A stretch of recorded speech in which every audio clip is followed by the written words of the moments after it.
திண்டுக்கல்லில் நகைச்சுவை மன்றம் தொடக்கம். வாய்விட்டு சிரித்தால் நோய்விட்டு போகும் என்ற பழமொழிக்கு ஏற்ப திண்டுக்கல் மக்களிடையே நகைச்சுவை உணர்வை வளர்க்கும் நோக்கில் திண்டுக்கல் நகைச்சுவை மன்றம் தொடங்கப்பட்டுள்ளது. திண்டுக்கல் யூனியன் அலுவலகத்தில் உள்ள அரங்கில் நடைபெற்ற தொடக்க விழாவிற்கு கல்வி புரவலர் சுந்தரராஜன் தலைமை தாங்கினார். நகைச்சுவை மன்றத்தை தொடங்கி வைத்தார். விழாவிற்கு வருகை தந்தவர்கள் மன்றத்தின் செயலாளர் சுவாமிநாதன் வரவேற்றார். மன்ற தலைவர் சண்முகம் முன்னிலை வகித்தார். விழாவில் சிறப்பு விருந்தினராக கலந்து கொண்ட நகைச்சுவை சக்கரவர்த்தி பேராசிரியர் ஞானசம்பந்தன் நகைச்சுவையின் முக்கியத்துவம் மற்றும் அதனால் ஏற்படும் நன்மைகள் குறித்து சிறப்புரையாற்றினார்.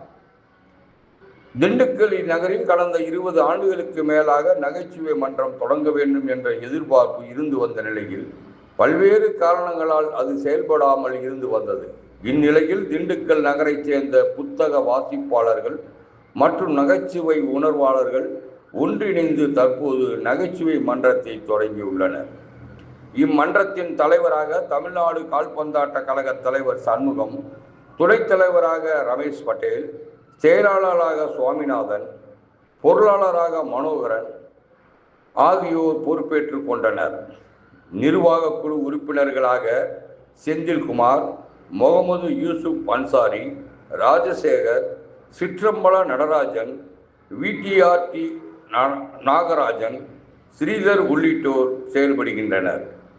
விழாவில் பேசிய பேராசிரியர் ஞானசம்பந்தன், நகைச்சுவை மன்ற நிகழ்ச்சிகளுக்கு பெற்றோர்கள் தங்கள் குழந்தைகளை அழைத்து வர வேண்டும், குழந்தைகளே உள்ள நகைச்சுவை உணர்வை வளர்க்க வேண்டும், பல்வேறு நிகழ்ச்சிகளில் மேலே ஏறி பேசும்போது நகைச்சுவை கலந்த பேச்சாக இருக்க வேண்டும், அதே நேரத்தில் ஆபாசமான வார்த்தைகளை பயன்படுத்துவதையும் பிறர் மனதை புண்படுத்தும் வகையிலும் அபசகுணமான வார்த்தைகளும் பயன்படுத்துவதை தவிர்க்க வேண்டும் என்றார்.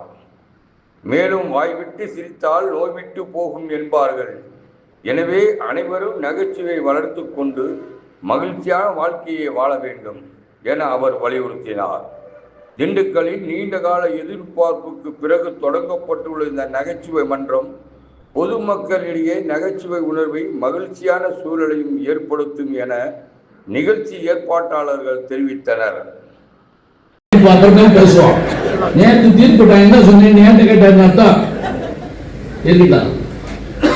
உடம்பு முடியாம இருக்குமோன்னு வர சொல்றாரு சொன்னாருங்க. தெற்கு பக்கம் நகைச்சுவை மன்றம் இல்லை. நாளைக்கு ராமேஸ்வரத்துக்கு நீங்க என் பொண்டாட்டி அந்த அம்மா அப்படி கதவும் நானும் இன்னும் புருஷன்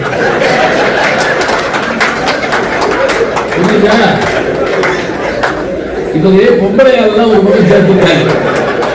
2 பொம்பளையாள் 2 ஆம்பளையாள். நீங்க கமா என் பொண்டாட்டி, நானு கமா உங்க புருஷன். நடுவில் கமா போட்டா பேச முடியாது. அதுக்காக இப்படி பேசுறது என்ன ஆகுது, இப்படி பேசக்கூடாது. அப்ப பொருள் தர்ற பேச்சா இருக்கணும். இந்த நகைச்சுவை சொல்றப்ப நினைச்சு சிரிக்கணுங்க. அதான் அந்நேரம் ஒருத்தர் குறிஞ்சி அனுப்புறாங்க. எப்படி எல்லா வீட்டுக்குள்ளேயும் தண்ணி பூந்துருச்சு, கழுத்தளவு தண்ணியில் இருந்து ஒருத்தர் சொல்றான், இந்த பிளாட் வாங்கினப்ப 10 அடியில தண்ணின்னு சொன்னாங்க, மேலையா